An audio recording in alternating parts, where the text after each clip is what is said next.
My name is Laurel Richardson. I'm the Director of Community Outreach for the Charcot-Marie-Tooth Association, the CMTA. We are the largest philanthropic funders of CMT research and have an enormous community. I hope you're connected in more than one way, but we're happy you're joining us for our second quarter Lunch and Learn education meeting on the topic of exercise and staying active. I think by now in your journey, you probably know how important that is. Before we jump in, a couple of pieces of business. We are going to save questions until the end. Our moderator, Steve O'Donnell, will come on in a few minutes to introduce himself and introduce the panelists, and they'll share their stories. And then we'll go through a series of questions with our exercise specialists who are here. And then we will have saved time at the end for questions and answers. You are welcome to put your question in chat as you think of it, but we won't get to it until the end. We do ask that you stay on mute to please reduce the background noise so that we're not competing for airspace and time with you. So thank you for that. And I also want to thank our amazing community outreach intern, Riley Williams, who planned this meeting for us. She is an instrumental part of the community outreach team. She has gotten more involved with education this year, and she planned this meeting for us. So I just want to thank Riley, and she's here with us today. Thank you, Riley. And now I'm going to turn it over to one of my favorite people in the CMTA community, Steve O'Donnell. He is passionate, energetic, and I have learned a lot from him over the years. So happy to be hosting this meeting with you, Steve, but I will turn it over to you to introduce yourself and to get us started. Thanks again, Laurel, and thanks for everybody for coming here. We have a great day, and something, as Laurel mentioned, I'm really, really passionate about. I have been, a little bit about myself, excuse me, I have been with the CMT community and a board member for the Charcot-Marie-Tooth Association for 25 years. And I have seen a lot that we're doing, and that we have great scientists that are trying to cure this disease. But in the meantime, it's something that I'm a big fan of, is the exercise. Until we can find a cure, I think it's very important for everybody to keep their body moving. I mentioned that I'm a fan of the exercise, but I've been a lifelong enthusiast of keeping your body moving. It's very important to me, that everybody understands that you can do more than, your mind ends up shutting things off. You got to trust your body. You've got to keep moving. And until we can find this cure, I think it's great that there have been a number of videos. We've provided some. We're going to have a great discussion today about how you can stay active and you can, and hopefully stop the disease from progressing too much further while we're waiting for the cure through exercise. So we've got some great people here today. We have Julie Stone, John Nixon, and Rebekah Knight that are in this same community as myself. And what I'd like to do is I'd like to open this up to them and tell a little bit about themselves. And we've got a bunch of questions. We're going to open it up, and then we're going to have a Q&A at the end. So Julie, since you popped up on the screen first, why don't you let everybody know a little bit about yourself? Hi, yeah. Hello. I just want to say thanks for having me on this panel. I'm like stoked to be here with John and Rebekah because they're both so awesome. And so yeah, I'm Julie Stone, and I have CMT type 2A, and I am a certified personal trainer through the National Academy of Sports Medicine. And it's really been my mission since I started training to find effective ways for CMTers to exercise by learning how to adapt really classic exercises for our bodies and whatever stage of progression we're in. This started out as a hobby for me and has really turned into a passion that I've just like gone full force with. And I personally wasn't diagnosed until I was 28, even though I was always active. I always had been clumsy and I had symptoms since I was a kid, and I did not think I could do anything active with my life outside of some chair workouts and maybe some floor Pilates. And that all just kind of flipped when I figured I had CMT when I was 28. It was kind of a miracle because I got diagnosed and I had this amazing doctor who told me about the CMTA, and the CMTA just happened to be in my town doing their conference. This was literally within a month of getting diagnosed. And I went to the meeting and met everyone there, and it just totally changed my whole life. I really normalized CMT for me, and again, if anyone's going to Denver, like if you're thinking about it, I highly recommend it because it's totally life changing. So there's my spiel and tangent. Well, thanks, Julie. We really appreciate you sharing that with us, and we look forward to, you know, your input on all the questions we're going to have. John, how about you? You got to take, there you go. Doing it. Yeah, okay, so I suffered all my life. Diagnosed at 12 years old, finally, back in 1990. We had no Google or Facebook to join in, such as this. And so lived in solitude, to be fair. I always thought it was just me. And then voila, you know, some 7, 8 years ago, I found this group on Facebook, amongst others, and was able to join in with other people. I started training 17 years ago in a bid to help me be pragmatic with the symptoms of the disease. So at the time I was falling over a lot, was very weak. I was a very thin person. And although I'm very outgoing, I would say my confidence wasn't nowhere near as good as what it is now. So when I took up training 17 years ago, it was a stab in the dark, let's call it that.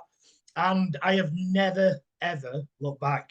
I absolutely enjoy it. And I think fundamentally that's massive. You've got to enjoy what you do in life. But it has helped me no end. You know, from a physical point of view, day-to-day living point of view, I'm stronger. My mental well-being's in a fantastic place. But I love being able to share my activities, my journeys. I've spoke to Julie, I've spoke to Rebekah, I've spoke to quite a few people.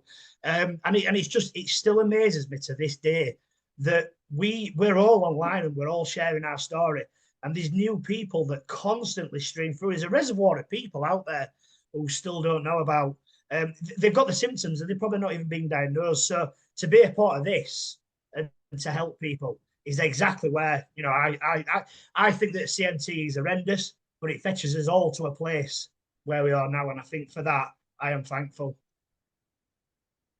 Well, now we appreciate you sharing that story, you know, John, and you've taken this exercise thing to another level, which is just positive proof that, you know, you can do more than you think you can do. You know, it's a matter of setting goals and not giving up and just having the will and putting in the time to do it. So that's great to what you're doing. Thanks for sharing that with us. Rebekah, how about you? You have to take yourself off mute. Yeah, sorry, it wasn't letting me unmute myself then, but it's working now. Hi, so I'm Rebekah. I've got CMT 1A, and I grew up with the really typical story of like someone who used to fall over all the time. I really just, I was hopeless in sports and things in school, except I had no idea why. I wasn't diagnosed until I was about 19. So I grew up thinking that I was just clumsy and lazy, and I thought, well, oh well, like I'm quite good at science, so maybe I'm just more of a nerdy person, and that's okay. So that's how I went through my whole childhood, and then I was diagnosed with CMT during my first year at university studying physiotherapy. And obviously, it was just really lucky that I was already studying physio at the time, and I just kind of figured then that if I had this condition that was going to make me weaker, then it would make sense to try and get stronger everywhere else. And I started lifting weights. And then about nearly 3 years ago now, I started rowing. And I rowed for Wales last summer and hope to again this year. Through that time, I've also I made some videos for the CMT US about physiotherapy exercises for CMT, and I've also done a couple similar for CMT UK as well. Well, thanks, Rebekah. And Rebekah is an outstanding athlete. It's also, she mentioned she might be rowing for Wales. So hats off to you for really working hard at a passion that you have. And it's terrific to hear your story. And I'd love to follow you. So maybe somehow you can get that out to everybody. I'm sure a lot of people here would like to follow you as well. So we have a number of questions that I'd like to open up. You know, but I want to start off by saying no matter where you are in life, it's never too late to start something new. And it's something that this disease hurts you physically, but it also hurts you mentally, and it's hard. So you've got to overcome that. So the first thing that I'd like to ask is how has staying active positively impacted your life and well-being as a person living with CMT? And maybe we can just start with Julie. Hi, okay. So CMT, like, as we all know, it's going to progress no matter what. I always tell people it's going to keep progressing, but it can go like this with exercise, or it can go like this without exercise. So I feel like with exercise, I notice if I'm staying active, I'm having a lot less pain, I'm tripping less, I'm struggling less to get through my everyday life. If I fall off the wagon, everything becomes a little bit harder. For me personally, as my symptoms have progressed, exercise has really been a part of my pain management. Every morning I wake up and I'm at like a 6 to an 8. And so I just get up and I do like a morning stretching routine, and I bring that down to like a 2, maybe a 3. So that has been a big part of how exercise and stretching and like staying mobile and moving has helped me personally. But just knowing that I'm fighting the disease has impacted my mental health as well. Excuse me. And so I think that it's just so important to just stay active in whatever way you can, whatever stage of life you're in. It is, like Steve said, it's never too late to start exercising. You know, I think you made a couple great points about mentally and physically. You know, the exercise is going to help you out. At least I've found, you know, that it helps out with both of those, and that trough that you're on, keeping exercise is not just going straight down. You're trying to limit it until we can find a cure. Rebekah, how about you? Can you add anything to what Julie was saying? Yes, I think for me, you know, if we're thinking about physical ways that it helps, then I can't do anything about the fact that I am getting weaker below the knees. But I can do plenty about the fact that I can get stronger above the knees and above the elbows, and I can be strong in the middle. And I find that it's things like my balance, if I'm not exercising, is always worse. And I can compensate for a lot that's happening in my ankles if I'm strong in the middle. So it makes a massive difference with that. And I think what I always used to tell people when I was a physio as well is that with CMT, you're not necessarily trying to move normally. You're trying to move differently, better, and get stronger at compensating for it so that then you're not so tired all the time as well. And I do find that as my fitness has increased, my threshold for what makes me tired has also increased. And then I think on top of that, then I think especially since starting rowing, it's the first time I've ever really had any kind of positive experience in a team sport kind of situation as well. Because growing up, I'd have been the person who you'd have not wanted on your team for anything. So I'm not very good at running. I can't jump and hop or anything like that. So I think that rowing, getting in a boat was the first time anyone had ever called me a natural at anything sporty ever. And all of a sudden I was in a boat with a crew of people and I was contributing and people were happy that I was there, which was a massive thing for me as well. Well, thanks for sharing that, Rebekah. And I think that she's making it sound a lot easier because those skulls that she's on are only 11 inches wide. So it's not as simple as it sounds. So congrats to you. But you mentioned a couple things about working the other muscles around the ones that are atrophy. And maybe, John, maybe you could share with us some of your thoughts. Yeah, for me, it's the endorphins. I was bullied at school because I was weaker. I didn't have much muscle.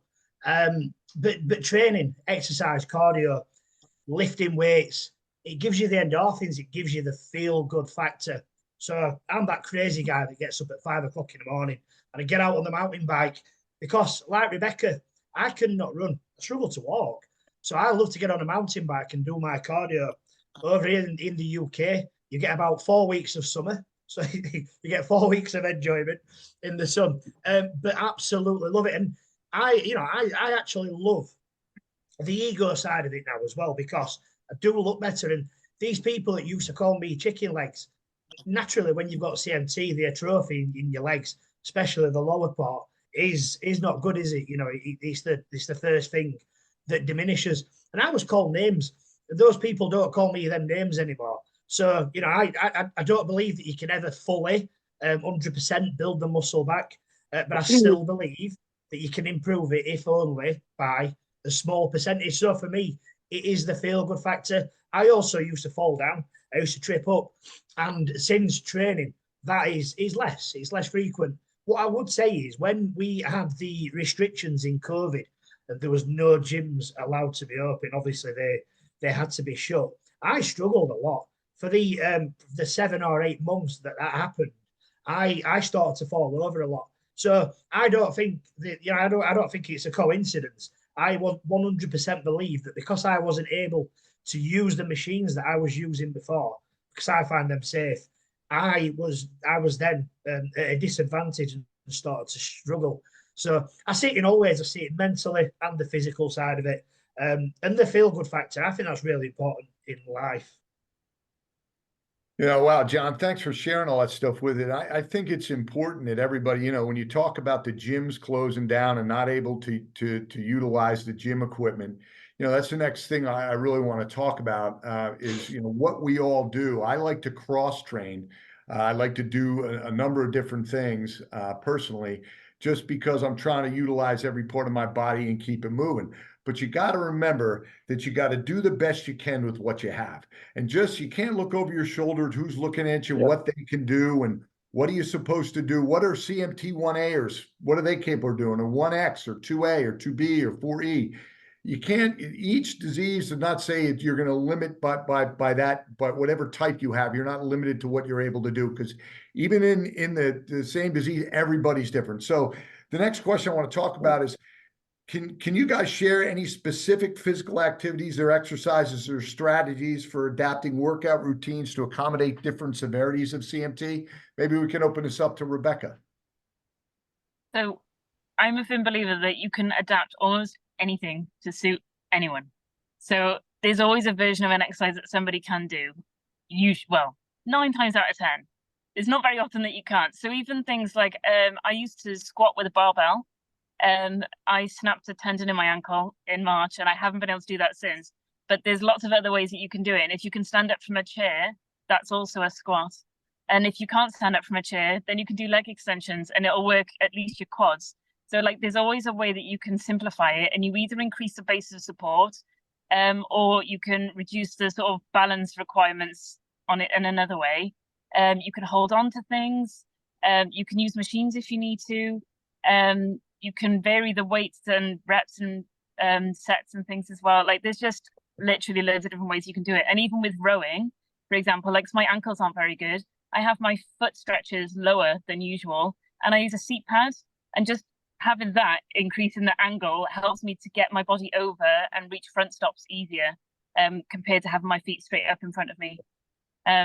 There's always ways that you can work around things. No, that's great advice for making adjustments. I mean, a lot of people, when they look at other people thinking they can't do it, and your point about making adjustments, I think is great. Maybe John, you can share with us maybe some of your thoughts. Rebekah, you've absolutely nailed it. You can adjust anything, can't you? And, you know, for me, I'm a little bit different. And Rebekah goes in the gym and throws weights around like nothing. I've seen you deadlifting. And Julie, you do it different. You show people what you can do at home. But for me, the gym is a really safe environment because I'm using machines that I find are stable, they're safe, they're looking after my joints, the tendons, the ligaments. I'm not my knees dislocate really easy. So if I was to do some sort of functional fitness, like the CrossFit stuff, and, you know, I was trying to lunge and walk with weights, I couldn't do it. I'd struggle. My knee would pop out. And so that's why I opt to use machines. And quite often when I've done that, I can't press for months on end. So like Rebekah said, I will use leg extensions or leg curls. Quite often people ask me, you know, how can I strengthen this? How am I meant to use this? I've got this problem with my feet. And there's no straight answer for one individual. If you're doing a leg press and you find it more comfortable to keep your feet closer together or your feet wider out, up the pad, in the middle of the pad, at the bottom, positioning your back in a certain place, then it's what's right for you. And I find the most important thing is when you go in any gym, there's a lot of ego lifting. There is. And the first fundamental foundation to doing anything when you come to lifting and doing exercise is start from the bottom. So do any exercise with no weight on, get a feel for it, build your confidence up, and then build on from there. By doing that, technique. We know that we've got CMT and we know that we are susceptible to injury. But by starting from that starting point, then I don't think you can go wrong personally. You know your own body. You can have a PT, you can have a coach, but there's only you knows your body, and that's up to you to compare and make your own progression. You know, I have to say, I believe in two things. Consistency is key. You'll always hear me talking about that on social media, but it's you against you. You've got CMT. There's no point in comparing yourself to me because you're different. And there's no point in comparing yourself to somebody who's not got CMT. You've got to do what's within your grasp, your capability, because any improvement's an improvement, 100%, no matter what you do. If you can get off a chair better than you did yesterday, that is an improvement, in my opinion. Yeah, I think small steps are good, John, and I think a lot of the points you made were really good. This next question, Julie, I want to open up to you, but I think what we've been talking about, I think it's very important that everybody understands that you know, it's important to listen to your body. When you're tired, rest, but don't quit. Do not just because somebody else is doing it, you know, think you can do more. I mean, you know, John works at a different level. Rebekah's doing, you know, her rowing routines. Julie does her thing. You can't compare yourself to somebody else. You need to go out there and just listen to your body. So Julie, this next question I have, how can individuals with CMT set realistic fitness goals and track their progress effectively? That's a good question. I think with CMT, we have to be very, very kind with ourselves. We have to wake up, meet ourselves where we're at that day. And it can be different than it was yesterday. It can be different than it is tomorrow, but just like being kind with where we're at every day, I think is a big part of the CMT fitness journey. And doing what you can that day. So it doesn't have to be, you don't have to show up and do like an hour at the gym. It can be 20 minutes, just showing up and doing something. It can be stretching. It can be weightlifting. It can be whatever you have the energy for. We're all trying to manage our energy. Some of us have a very limited amount of energy. So just meeting yourself where you're at and then setting realistic, I always tell this to people with CMT, set realistic goals. A lot of people are like, I want to run, I want to jump, I want to like do a marathon. And I'm like, and I want to do it by next year. And I'm like, what are you doing now? And like, is that a realistic goal for you in a year? Like if you're not doing any kind of training for it now, do you think you're going to be able to run a marathon within a year? So making realistic goals and then continuing to meet yourself where you're at and being okay if you don't meet that marathon goal in a year and kind of adjusting as time goes on and as your symptoms progress and being kind to yourself along the way. Julie, I think that those are great points. That kind with yourself along the way and being realistic, I think is really important for everybody that, you know, that look, we all, it is exhausting. We wake up with it. We think about it every step of the day. We think about it when we have to grab a pencil, tie our shoes, put our glasses on, grab your hat, turn your car keys to get it started, which is very difficult. So it is exhausting, but a lot of the points, Julie, you made, I think are great that resonate probably with a lot of people on this call. Rebekah, do you have anything you can add to what Julie was talking about? Yeah, so I think that rather than picking a goal that feels so far away, what I often try and get people to do is think about like, what can you do now? If you can stand up from a chair, then you can do a variation of a squat. And if you can walk up the stairs, then you can do a variation of a step up. If you can pick something up off the floor, then you're halfway there to being able to pick a weight up off the floor. And it's about working around, it's trying to look at the functional things that you do on a day-to-day basis and then think like, well, what exercise does that kind of look like? And then that's how I would normally start someone's gym plan off initially, because then you're pretty much guaranteed that you're going to be able to do all of the things that are on it. And if you can't, then you just have to be willing to be flexible and adaptable and change it slightly. And I'd also say to anyone is that a lot of people with CMT would classify for para and adaptive sports. So it's also worth looking into that, because a lot of the time then when you're training with other people, it often doesn't even really feel like it's fun. You know, it's not effort. It's great fun. And you're with people who might have similar challenges and adaptations that you would never even thought of. You know, being kind to yourself, I think, is really important. And you know, often I find myself wondering what other people think. And people are generally kind, right? I mean, they're not, you know, you would think, well, what are they thinking or what are they not thinking? Is it right? Is it wrong? Is it good? Is it bad? But generally people are kind. And you know, you just, once again, I think are great points that you guys have both made, Julie and Rebekah, and I share with you your thoughts. The next question, John, I want to open this up to you.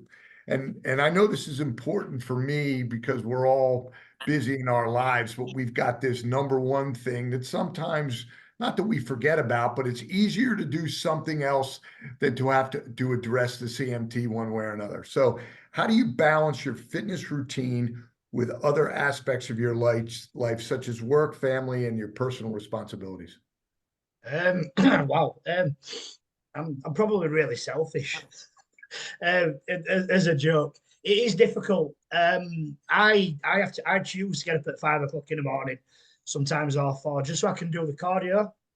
I like to do that because it's done, it's out of the way, it's then not impacting on my family life. I've obviously got a job to do. That fetches the money in, pays for the mortgage, looks after the family, feeds the 3 dogs that I've got, and repairs the grass that they ruin. I've got family, I've got children, so it's spending time with them, my partner Kelly.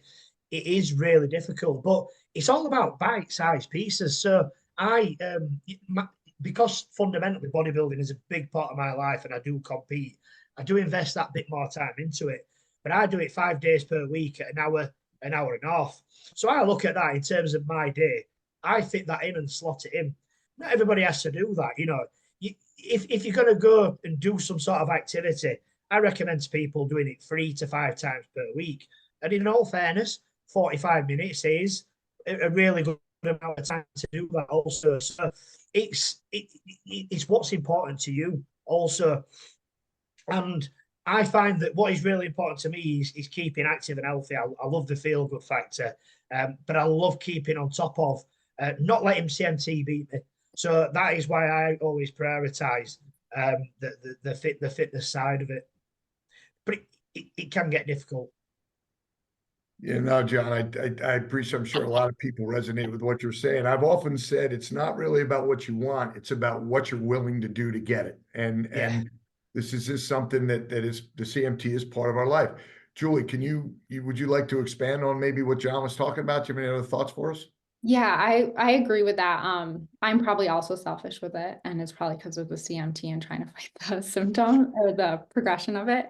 I always tell people I'm like it's that whole meet yourself where you're at that day. And it doesn't have to be, you don't have to commit an hour every day. I know John's doing like professional bodybuilding, so he's like, I gotta do everything.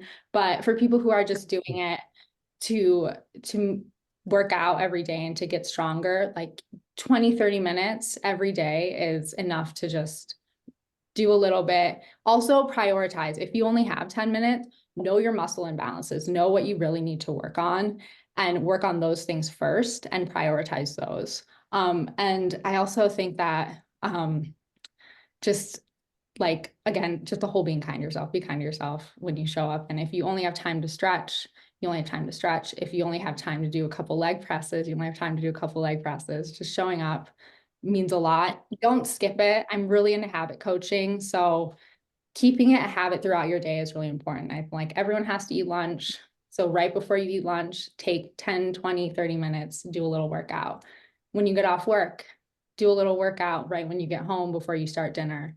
Just finding a little chunk of time in your day that you know will happen every day and connecting a workout with it. Now, I think it's a great point, breaking it off in pieces as opposed to saying, I don't have an hour and I'm not going to do it. We'll do it in 15-minute increments. Like you said, I think it's great. It's a great thought for everyone. How about you, Rebekah? What do you think? For me, I think the main thing is that I don't wait around for motivation to strike me out of nowhere. So for me, it's more that it's a discipline than anything. And I think of it almost like brushing my teeth, where it's just a non-negotiable part of my day. I don't wake up in the morning and think like, I wonder if I'm going to brush my teeth today.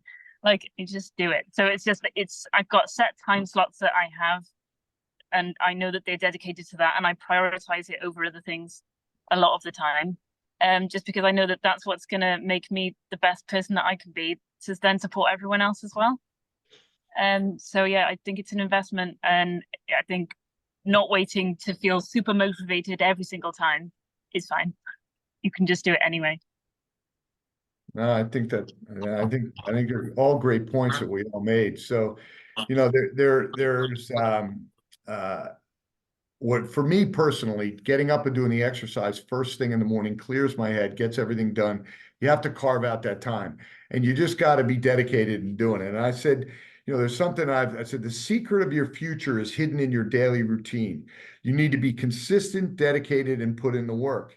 And it has been proven that your mind is a trigger that influences you to quit when you've only given 40%. So that being said, you can generally do more than you want to do. It all depends on what you want. Nobody's going to do it for you. You got to put the time and the effort into. All right, we got one other question before we open it up to questions for everybody. So what advice would you give someone who feels discouraged or hesitant about engaging in physical activity due to their CMT? Rebekah, maybe I can open that up to you.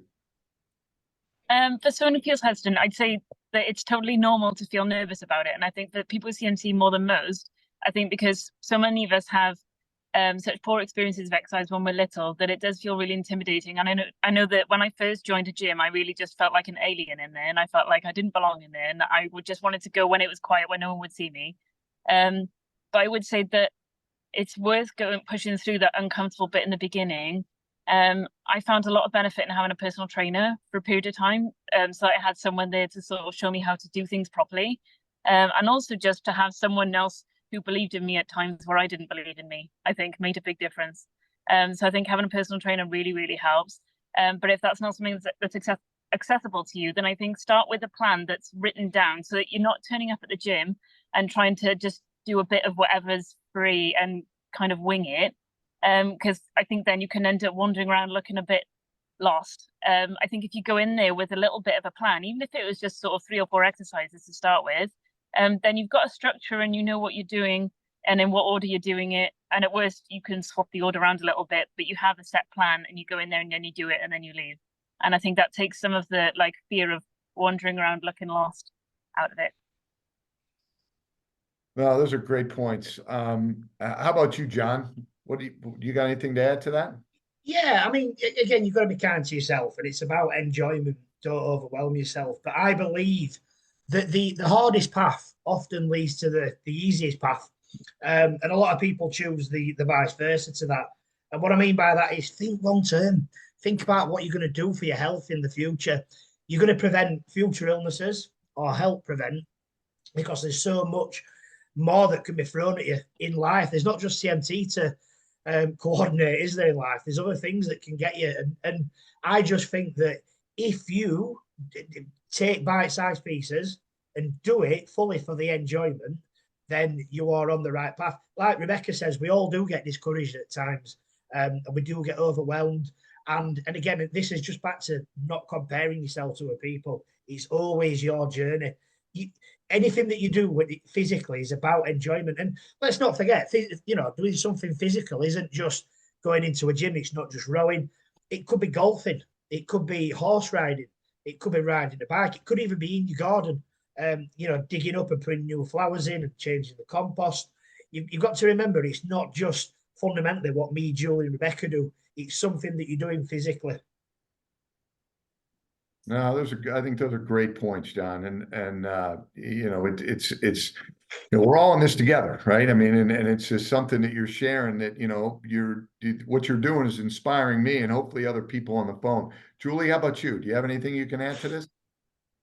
Yeah, I think these are all really good points, taking off those bite-sized chunks and starting where you can. The other thing that I've really noticed is when people find other people who have mobility disabilities or CMT and start exercising with them, like the impact that makes on mental health is just so drastic. I'll see people who are just my CMT is taking over my life. It's the end of the world. And 2 weeks after working out with other people who have CMT, they're like, wow, this is totally normal. It normalizes the whole experience. So finding a place, maybe it's an adaptive sports place near you and getting involved. Like Rebekah was talking about how there's adaptive recreation. Most states have them. Me, John and Rebekah are all online, finding us and working out with our YouTube videos, realizing that when we walk, it's the CMT walk and you'll feel it'll normalize it for you. So working out with people who have similar mobilities and disabilities as you, it's such an impact on mental health.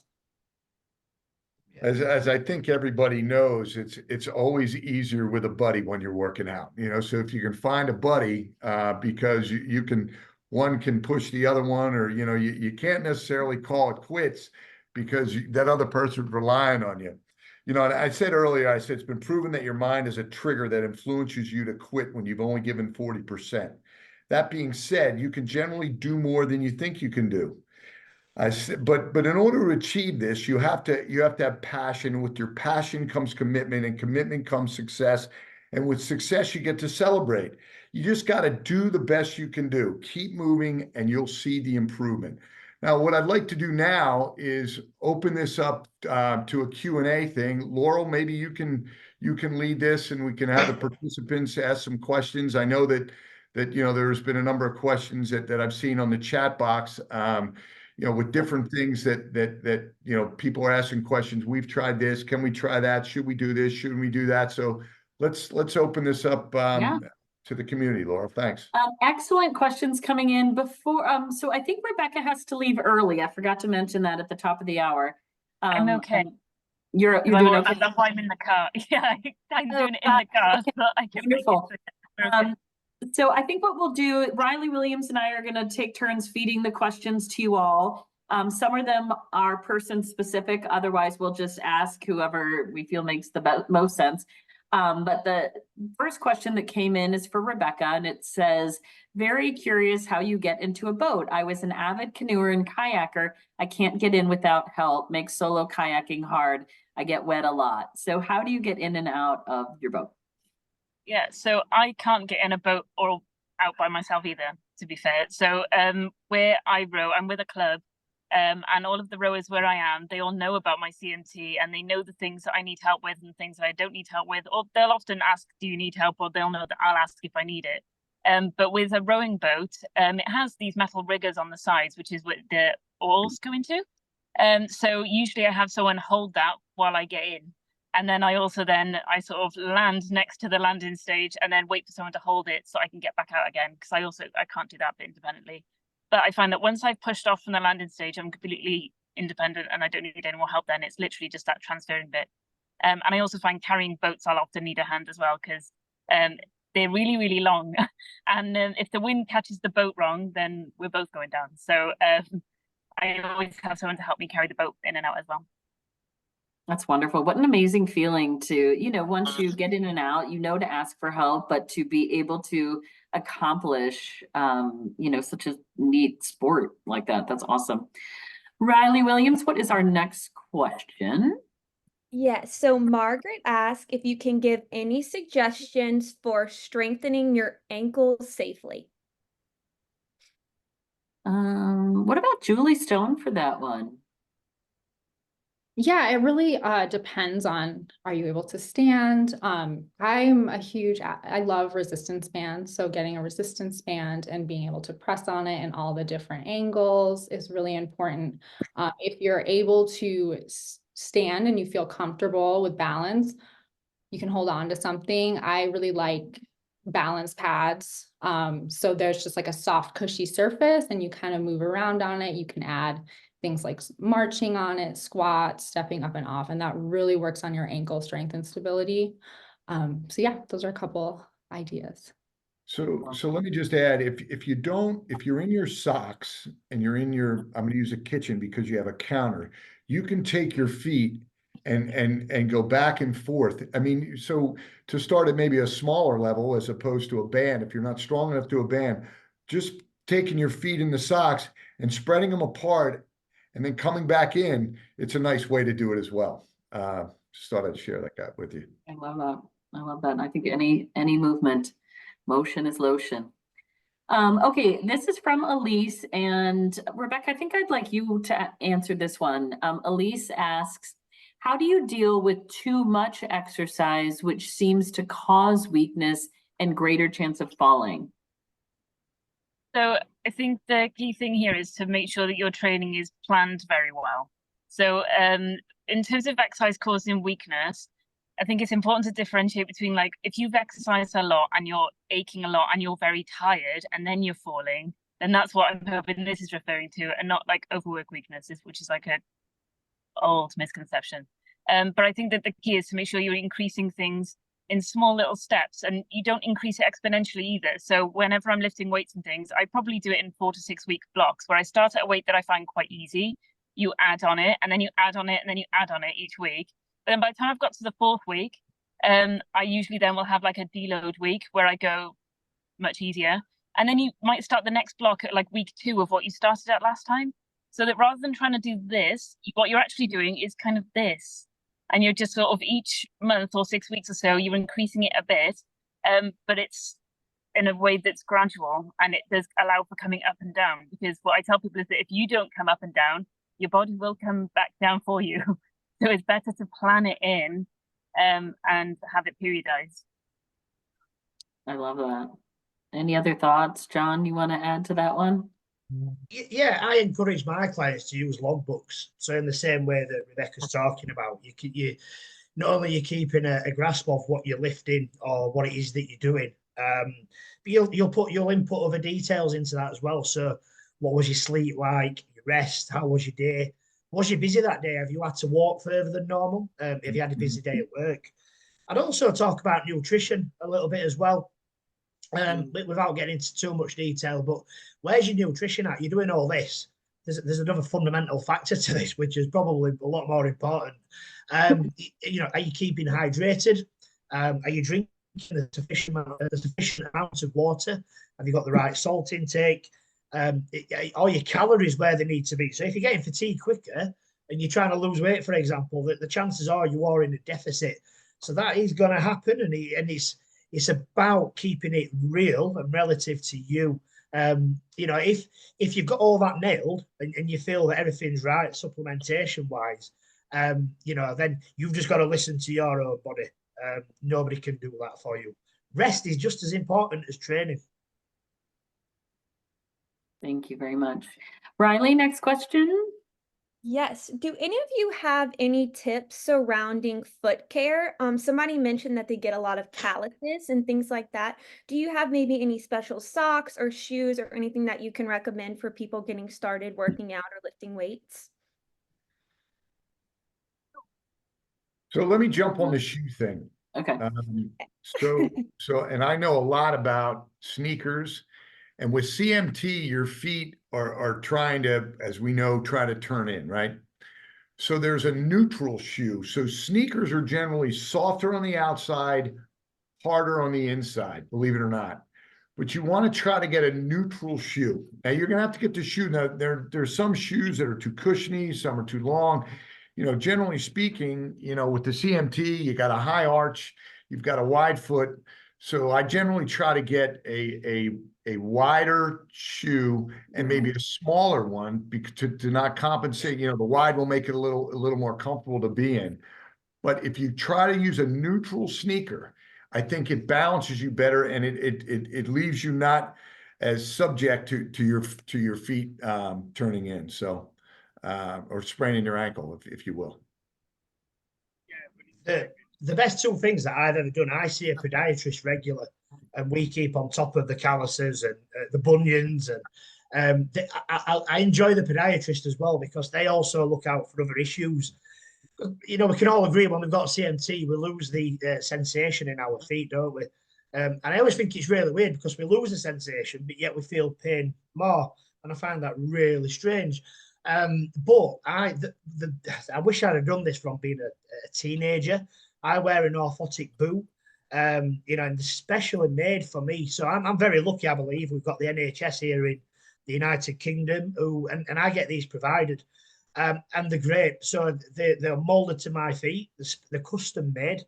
I have a lot of room in where my toes are, so it's very deep, so that my toes aren't catching like they did in previous shoes. And I have a really nice big wedge to help prevent my foot from rolling. Again, it's not a cure; it's just to help, and it helps me walk a little bit better. Since I have wore these boots, I get less calluses, I get less bunions. My feet still hurt, but I get the pressure points that I had before have disappeared. They're limited. That's wonderful. Thank you all for sharing. I'm going to keep moving along. So a couple of people have asked about this, and I'll open it up to any of you, because I don't know if any of you have experience with this, but has anyone had any experience with using a vibration plate? My gym has one, and my personal trainer says there's some evidence that can help people with peripheral neuropathy, especially in regards to interrupting pain messages to the brain. I've tried it a few times, but I'm not sure if I'm seeing any results. Anyone have any experience with a vibration plate?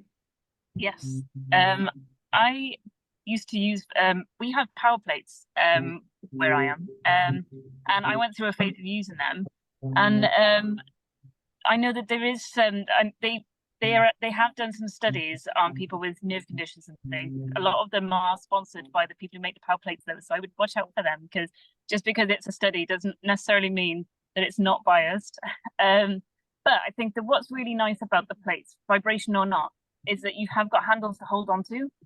So it's quite a secure little platform, as long as you can safely get on and off and do a couple of exercises, and you can hold on with your hands quite easily and do things like squats and stuff, without the fear that you might have of like holding onto a chair and having to worry about it tipping back onto you. So I think that there are uses for it in terms of that, but I think that we can't, I couldn't say for sure whether it's the vibration that helps or whether it's the exercises that I was doing on the plate, but it certainly was a nice place to start. That's a really good point. Interesting.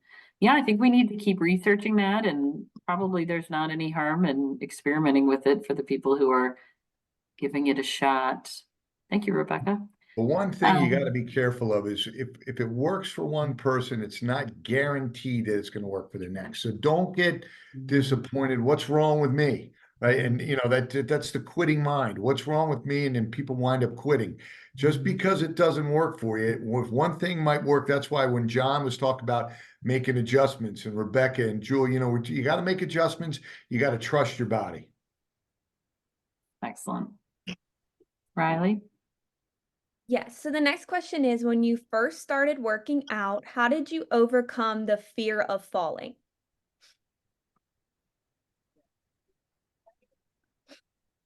Anyone want to start with that? Any tips? That's a really good question. I feel like at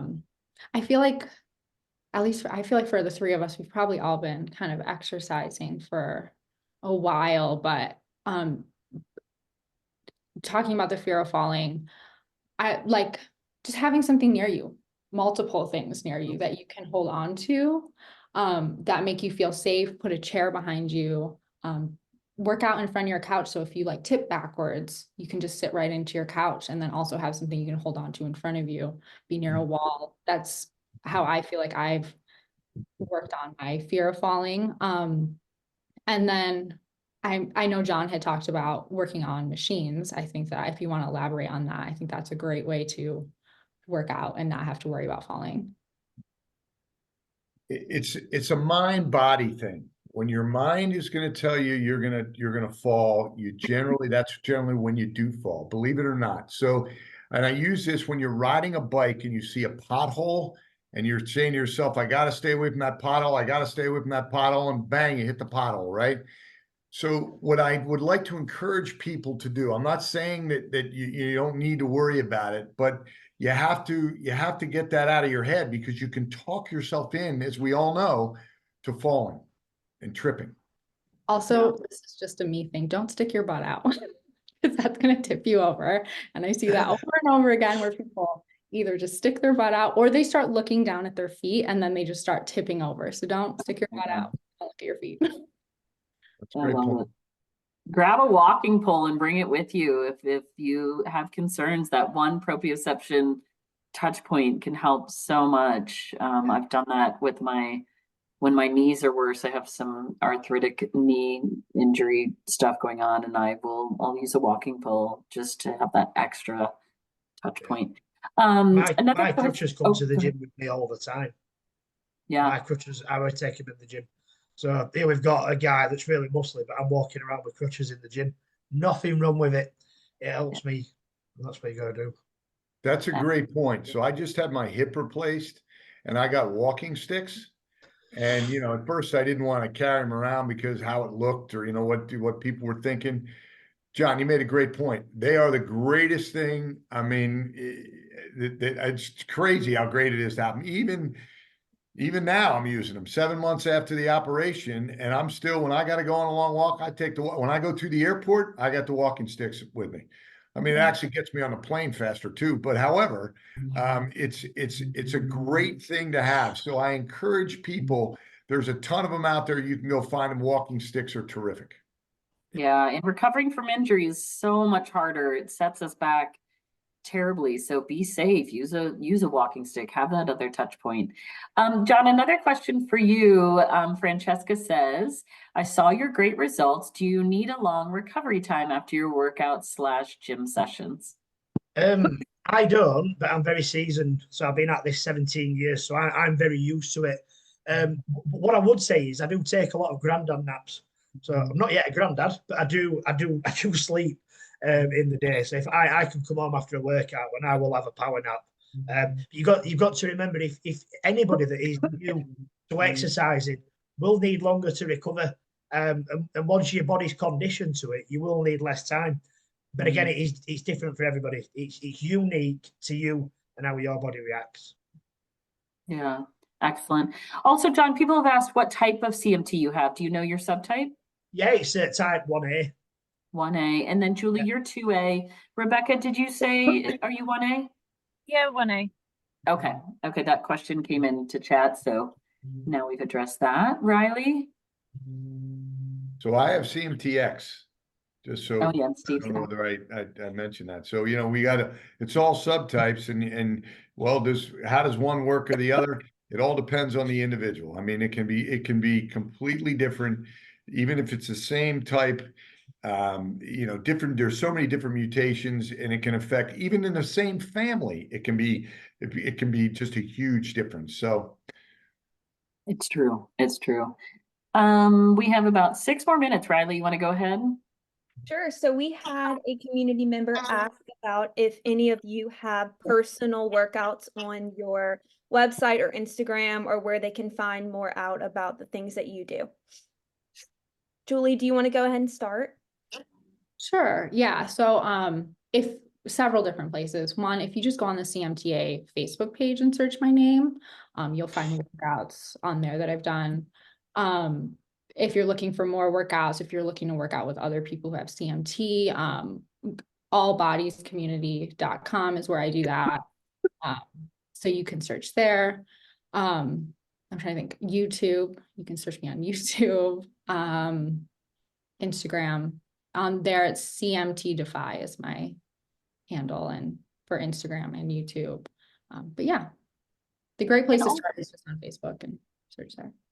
After our meeting, I will send the recording out to everybody in the next few days, and I can also share Julie and John and Rebekah's either social media or their website, whichever they prefer. So I'll check in with them on that. Thanks, Julie, for sharing. Sorry to interrupt. John, go ahead. Yeah, I mean, I've got plenty out there. I do it personally, I do it professionally as well. So I've got TikTok, John Line Coach, Instagram, John Line Coach, and then on Facebook. I do regularly posting the CMT group also. So, and it is predominantly leg exercises that I put on. So mine's all using machines, basically, in gym environment. So if that's your thing, that's what you see from me. Excellent. Well, what most people don't realize is there are CMT videos on the website. I mean, and it doesn't jump right out at you, which is something that I think that we ought to, you know, after people asking, we ought to make it jump out at you. So, Laurel, maybe we can figure out a different way, because I know that Rebekah put some together, I put some together, Julie's put some together, John. They all ought to be there for people to at least access, and maybe maybe what we need to do as a community is send out a notice that, hey, we've got PT workouts for you. Come on over here and do it. I think it'll help everybody out. And find the one that fits you best. Do the best you can do, right? Absolutely. Yep, we will work on that. And I will also send that exercise page where it takes you to that library when I send out the recording in the follow-up email. Rebekah, do you have social media that people could follow, or a website? Yeah. So I made videos for the CMTA, so they're on the website, and I also did more like home workout type videos for CMT UK, which are on their website. But then most of like the training that I do, like the gym stuff, I do post bits on Instagram of my personal training, of like I do mainly weights and rowing, if that's interesting to anyone. Fantastic. Thank you. Thank you. That's wonderful. That's super helpful. We have time probably for maybe one or more questions. One of the questions that came in, a lot of people are helping to answer and contribute to the questions Q&A, which is wonderful, because I think what we learn from our fellow community members and patients is so helpful. Could you speak to your stretching routine as competitive athletes? Rebekah and John, maybe talk about what role stretching plays in your exercise. John, do you want to start? Yeah, so I static stretch before I exercise. So I have 5 minutes of that. Depends on what muscle group I'm working, but I will spend a little bit of time doing that. I'll do a warm up as well, which is important. So literally just 5 minutes on a bike. I'll go and do the routine that I'm doing, and then I'll do some stretches after that as well. And again, there's too many to mention, but it is relevant to the muscle group that I'm working. Fully believe in them, because if not, that's where the injuries come, and it keeps you a lot more mobile. Yeah. Rebekah, how about you? Stretching? Yeah, I totally agree. And I think that with CMT, especially because we have a tendency to lift our legs from the hip because we can't clear our feet, it's really important to stretch your hip flexors and your calves, if nothing else. So like if you don't have a lot of time and you think like, oh, I don't really want to do like half an hour of stretching, if you just did your hip flexors, your hamstrings and your calves, and just did like a hanging heels off the edge of a step, and you could do like 30 seconds of each of those twice, and that would be plenty. You could get that done in about 10 minutes. The main thing is that a lot of the time with stretching, people count to 10. 10 is this like magic arbitrary number. But from physio, we know that stretches really, to be effective, the longer you can hold them for, the better. So it's better if you hold one stretch for 30 or 40 seconds rather than do 4 times 10 seconds, if that makes sense. Oh, that's interesting. Holding it longer rather than doing more of them is usually better. Yeah, fantastic. Well, this is such an important topic in the community. It comes up on a daily basis. So this is just the start of a discussion. We are at the hour, but I really want to thank Steve O'Donnell for sharing his passion, his lifelong passion for exercise with the CMTA. You've inspired and motivated so many community members over the years to get exercising, to stay exercising. So I really felt you were the perfect person to MC this discussion. So I thank you. And to Julie and John and Rebekah, thank you for sharing your time with us, and also all that you do for the community by sharing your journey, by sharing your exercise platforms, by making YouTube videos. It helps so many people, and it also helps us to not feel alone. And Riley, thank you for planning this meeting. It was wonderful. So I will be sure to send out a recording. I will share our exercise website content with you. If you had a crucial question that was not answered today, please send me an email and I will reach out to our panelists and see if I can get that answered. But thank you, everyone.